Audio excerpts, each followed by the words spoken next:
Olá pessoal, boa noite a todos, na paz do Senhor Jesus. Vamos fazer hoje a nossa aula de número 10. Estamos indo aí para o final do nosso estudo. São 13 aulas, faremos hoje a aula número 10, começaremos na verdade hoje a aula de número 10. Estamos no capítulo 3 da carta de Paulo aos Efésios. E essa aula de número 10 tem por título A Intercessão pelos Efésios. O texto de ouro, ou texto áureo, diz: Por causa disso me ponho de joelhos perante o Pai de nosso Senhor Jesus Cristo, do qual toda a família nos céus e na terra toma o nome. Efésios capítulo 3, versos 14 e 15. A verdade prática diz assim: devemos interceder pelos eleitos de Cristo para que eles sejam fortalecidos de poder, vivam em comunhão e exercitem o amor de Deus. A leitura bíblica está no capítulo 3 da carta de Paulo aos Efésios, do versos 14 até o 21. Nós comentaremos esses versículos. O apóstolo até aqui ele veio falando sobre o mistério que estava oculto, que foi revelado.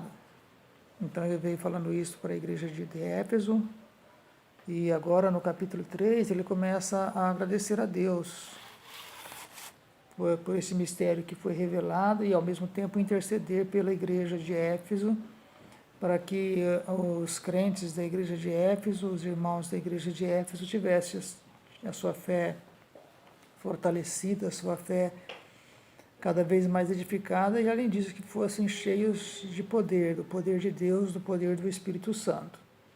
E é importante essa intercessão que não só o apóstolo fez, mas que também nós devemos fazer pela igreja, pelos nossos amigos, pelos nossos irmãos. A oração intercessória, ela é muito importante, porque quando nós oramos intercedendo por alguém, Deus, ele vai de encontro com a necessidade daquela pessoa, que muitas vezes a gente nem sabe qual é a necessidade dela, mas Deus, sabedor de todas as coisas, uma vez que nós intercedemos pedindo a Ele que abençoe aquela vida, aquela família, aquela casa, Ele vai e responde às nossas orações e beneficia aquela família, aquela pessoa por quem estamos orando. Então Paulo deixou aqui, não só aqui, mas em outras cartas também, ele deixa o exemplo de intercessor.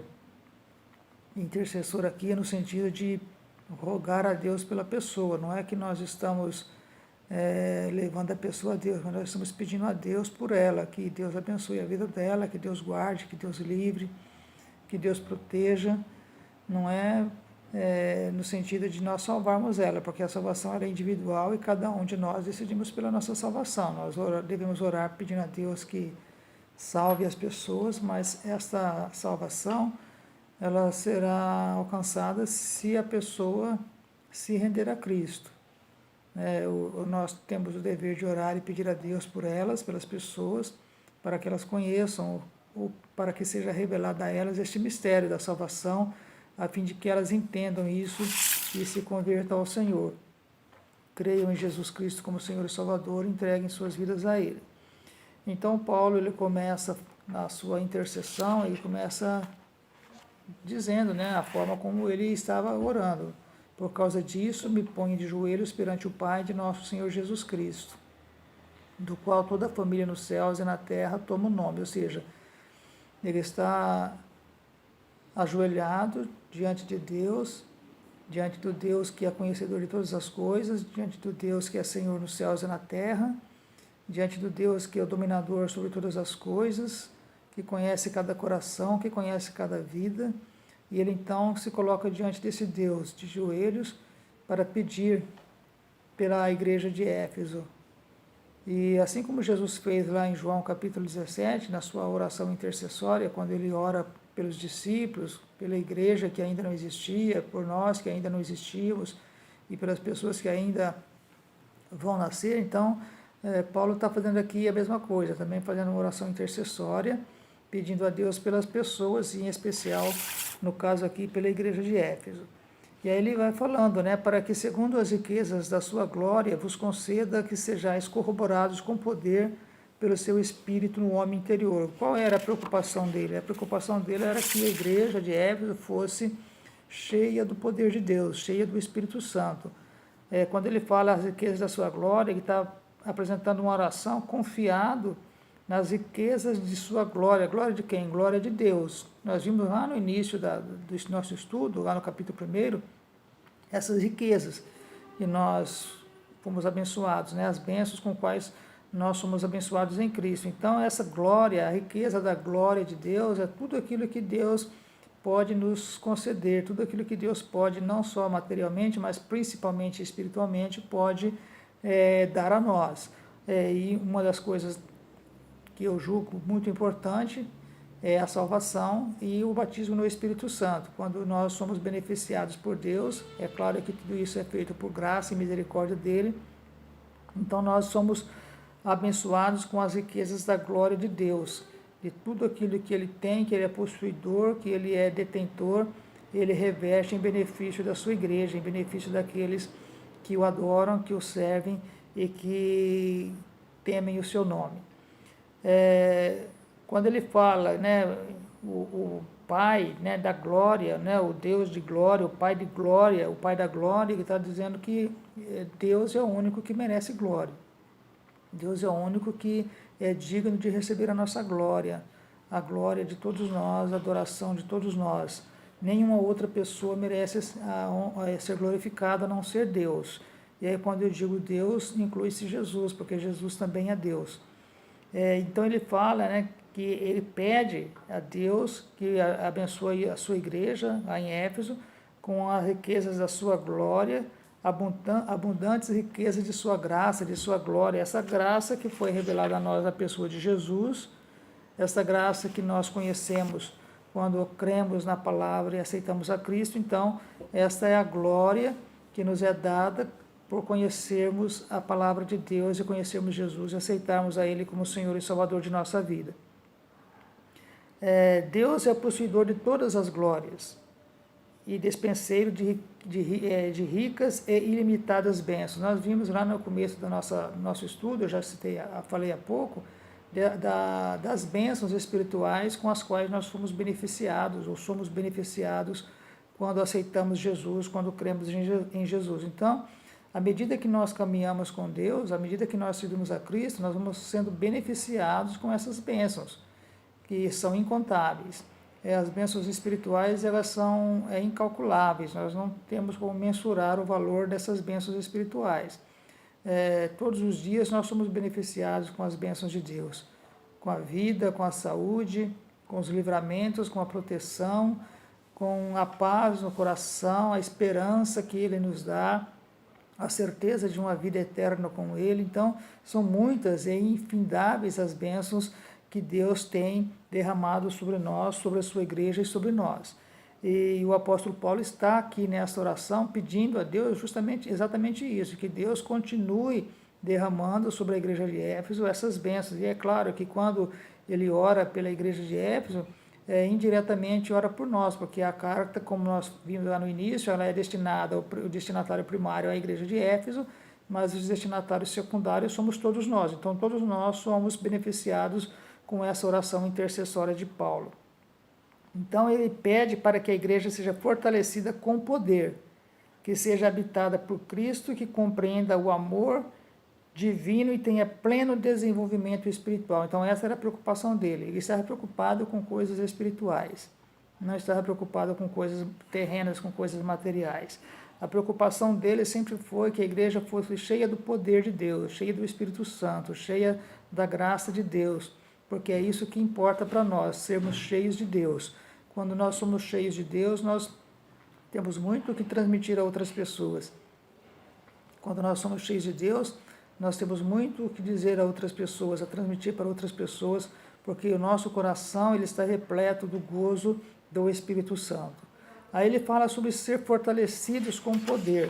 Ele fala no versículo 16, para que, segundo as riquezas da sua glória, vos conceda que sejais corroborados com poder pelo seu Espírito no homem interior. Então ele fala para que sejam fortalecidos com poder. O primeiro pedido do apóstolo é para que a igreja seja corroborada com poder pelo seu Espírito no homem interior, ou seja, que a igreja seja cheia do Espírito Santo. No homem interior, quando fala igreja aqui, além de ser a congregação, é também individualmente, porque cada um de nós fazemos parte da igreja. Então, quando ele fala cheio com poder pelo seu Espírito no homem interior, aí ele está falando de forma individual, que cada um de nós sejamos cheios do Espírito dentro de nós, no nosso coração, para transmitir aos outros este poder, esta unção que recebemos, essa graça que recebemos, e ao mesmo tempo ele está falando também de forma coletiva, porque a igreja como um todo,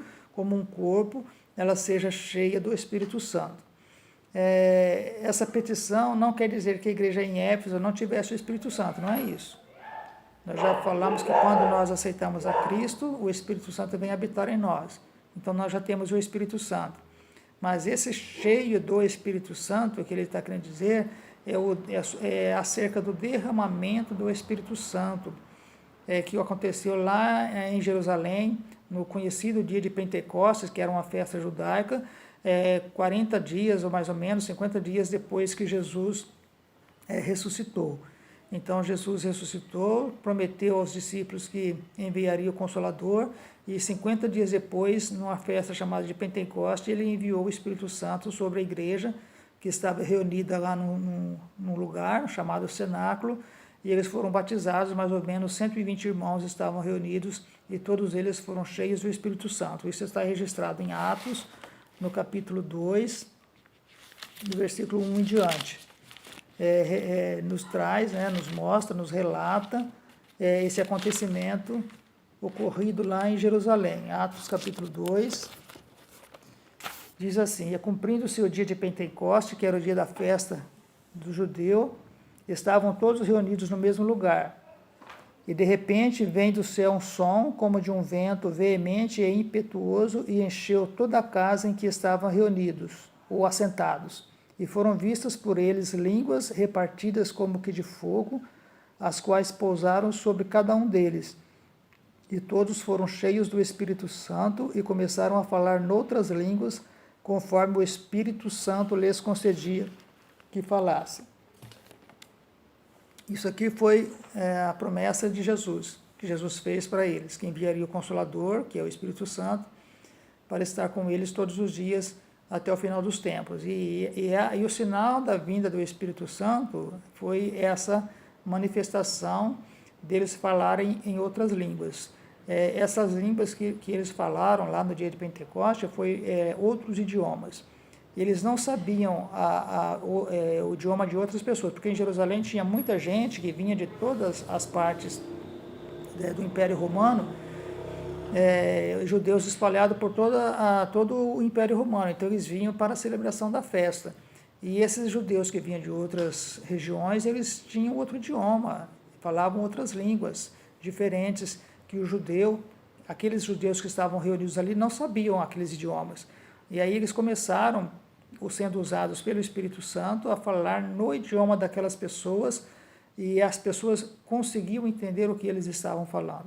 E o que eles falavam? Eles testificavam da grandeza de Deus, eles testificavam do poder de Deus, eles testificavam da morte de Jesus, da ressurreição de Jesus, e aqueles povos que estavam lá no dia de Pentecostes, eles foram evangelizados naquele dia por aquelas pessoas que não sabiam o idioma deles, eles ficaram todos assustados, até criticaram, zombaram deles, e diz assim no versículo 6, e correndo aquela voz, vou ler o versículo 5, e em Jerusalém estavam habitando judeus, varões religiosos de todas as nações que estão debaixo do céu. E correndo aquela voz, ajuntou-se uma multidão e estava confusa, porque cada um os ouvia falar na sua própria língua. E todos pasmavam e se maravilhavam, dizendo uns aos outros: pois que Não são galileus todos esses homens que estão falando? Como, pois, os ouvimos cada um na nossa própria língua em que somos nascidos? Então eles ficaram assustados, porque aqueles judeus que faziam parte da igreja, que tinham se convertido ao cristianismo, eles não sabiam o idioma daquelas pessoas, mas começaram a falar por concessão do Espírito Santo. O Espírito Santo que concedeu a eles que falassem no idioma daquelas pessoas para que elas fossem evangelizadas naquele dia. Então é isso que Paulo orava e pedia para Deus que desse à igreja de Éfeso, esse poder do Espírito Santo, esse revestimento de poder para que eles pudessem fazer com cada vez mais afinco, com cada vez mais convicção a obra de Deus, levar esse evangelho avante, levar avante esta palavra que transforma, que muda a vida das pessoas. E ele orava justamente por isso. E nós também precisamos orar para que sejamos cheios do Espírito Santo, a fim também de levarmos a palavra de Deus a outras pessoas. E ele enfatiza, né, que a única força que habita o crente a se manter firme advém do Espírito Santo. Então, é o Espírito Santo que nos consola, que nos anima, que nos ajuda, que nos auxilia, que nos guia, que nos orienta. É o Espírito Santo que nos fortalece. É ele que hoje tem essa missão de nos encorajar, de nos animar, de nos fazer crer cada vez mais no poder de Deus e na volta de Jesus. Então, o Espírito Santo tem esse papel fundamental na vida da igreja e na vida do crente. Sem o Espírito Santo, nós somos vazios, não somos nada. Uma igreja, um grupo, né, constituído que constitui a igreja, sem a presença do Espírito Santo, não tem nenhuma motivação. E é por isso que nós precisamos orar todos os dias e pedirmos a Deus que nos dê do seu Espírito, para que nós sejamos testemunhas dele e falarmos do seu Evangelho. E aí ele fala, né, ele continua falando que eles estavam para que eles fossem habitados por Cristo, para que Cristo habite pela fé, no versículo 17, no vosso coração, a fim de, estando arraigados e fundados em amor, poderdes perfeitamente compreender com todos os santos qual seja a largura e o comprimento e a altura e a profundidade, e conhecer o amor de Cristo que excede todo o entendimento, para que sejais cheios de toda a plenitude de Deus. Então, o que ele pede? Que Cristo habite na vida da igreja, que Cristo habite em nossa vida, que Cristo habite no nosso coração. Então, ele orou para que Cristo habitasse, né, pela fé no coração das pessoas. E isso só é possível pela fé mesmo. O que também não significa dizer que Cristo não estivesse presente na igreja, não é isso. Mas que ele queria que cada crente fosse uma testemunha e tivesse essa convicção, essa certeza de que Cristo habite em sua vida, em seu coração. Para quê? Para dar testemunho. Porque quando nós temos a certeza e a convicção de Cristo habita em nós, nós temos segurança no que falamos, certeza do que falamos. Nós descansamos diante dos nossos problemas, nós descansamos no Senhor, nós descansamos em Cristo. E aí eu sempre me lembro do Salmo 91, que diz: aquele que habita no esconderijo do Altíssimo, à sombra do Onipotente descansará. E quem é o esconderijo do Altíssimo? Cristo. Jesus é o esconderijo do Altíssimo. Então, quem habita em Jesus está descansado em Deus, descansa em Deus. E é isso que Paulo queria que a igreja de Éfeso vivesse, esse descanso em Jesus, descansando em Deus através de Jesus. E cada um de nós também precisamos viver isso, descansando no Senhor, descansando em Deus, através de Jesus. Quem está em Jesus está descansado, está tranquilo, porque apesar das lutas, dos problemas que enfrentamos, mas nós não nos apavoramos, nós não perdemos a esperança, nós não nos precipitamos nas nossas decisões. Nós confiamos num Deus que é capaz de nos ajudar, que é capaz de nos dar força para que nós tenhamos os nossos problemas solucionados. E habitação é coisa permanente. Quando se fala em habitação, não é coisa temporária. A habitação temporária é casa de férias, casa de verão. Quando se fala assim em habitação, é o quê? É que constantemente a pessoa está ali, a pessoa reside ali. E Deus, ou Jesus, habitar em nós, significa o quê? Que ele tem que estar continuamente em nosso coração. Não é por uns dias, não é por uma semana, por um mês, mas diuturnamente, todos os dias, de forma ininterrupta, Jesus precisa habitar no nosso coração, porque isso é morada. Isso significa morar, habitar. Habitar significa isso, eu tenho a minha habitação, a minha morada, e eu resido aqui já tem quase 20 anos, e aqui é onde as pessoas me encontram, aqui é onde as pessoas, é o meu endereço, onde as pessoas que querem me encontrar, vêm aqui à minha procura, e assim é Jesus. Jesus, quando ele mora no nosso coração, ele sempre será encontrado em nossa vida, né? Sempre que nós alguém nos procurar, vai encontrar Jesus em nossa vida. Por quê? Porque nós teremos algo a falar da parte de Deus para essas pessoas. Então, isso significa habitar. Não é uma habitação temporária, é uma habitação permanente. Isso é muito importante. Jesus precisa habitar permanentemente em nossa vida, todos os dias. E assim, o ensino do apostólico ratifica que sem Cristo a igreja não pode subsistir às forças do mal. Então, tendo nós Cristo em nossa vida, nós vencemos todo o mal.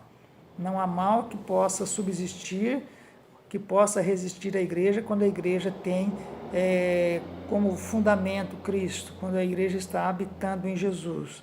Precisamos habitar nele e ele precisa habitar em nós, para que nós sejamos testemunhas leais da sua palavra, da sua morte e da sua ressurreição. Hoje eu encerro hoje e desejo a todos uma boa noite, em nome de Jesus.